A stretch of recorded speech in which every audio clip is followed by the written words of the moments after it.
আমার এই জামরুল গাছটাতে মার্চ এর শেষের দিকে ফুল আসে, তো আমি এখন জানুয়ারির শেষের দিকেই আমার এই গাছটাতে আমি খাবার দিয়ে দিব। এখানে দেখেন ফসফরাস দিয়েছি আর জিপসাম দিয়েছি আর কুইক পটাশ দিয়েছি। আমি সাধারণত লাল পটাশটা মাটি তৈরির সময় দিয়ে থাকি, আর এই এখন যে খাবার দিলাম এটা এখন আমি কুইক পটাশটাই দিলাম, কারণ কুইক পটাশটা আমার কাছে বেশি ভালো লাগে, বেশি ভালো কাজও করে। তো যাই হোক, খালাকে দেখেন বলছি যে খালা ভালো করে ছিটাও, খালা গাছের উপর দিয়ে ছিটাচ্ছে। পরে বললাম খালা উপরে দাও কেন, পরে আবার যাই হোক টেনে টেনে নিচে নামালাম।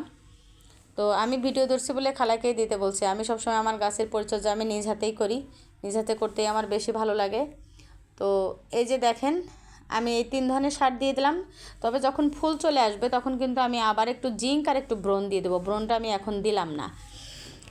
তো এখন এই যে গাছে আমি একদম পানি দিয়ে ভাসায় দেবো। পানি দিয়ে ভাসায় দিলে যতদিন আমার এই গাছটা ভেজা থাকবে, 3 দিন 4 দিন 5 দিন যে কদিনই হোক না কেন, আমি কিন্তু তখন আর কোনো পানি দেবো না। গাছটা একদম শুকনা হয়ে যাবে যখন ভালো করে, তখন আমি আবার পানি দেবো। এভাবে যদি পানি দেন তাহলে কিন্তু গাছেরা শিকড় পচে ধুম করে মারা যায় না। আর যদি এই ভেজার উপরে আবার পানি দেন তাহলেই কিন্তু তখন যে দেখা যাচ্ছে যে এই রাসায়নিক সারের জন্য শিকড়গুলো পচে মারা যায়। আমি আমার সব গাছেই কিন্তু এভাবেই খাবার দিই এবং এভাবেই পরিচর্যা করি। আলহামদুলিল্লাহ আমার ভালোই ফলন হয়।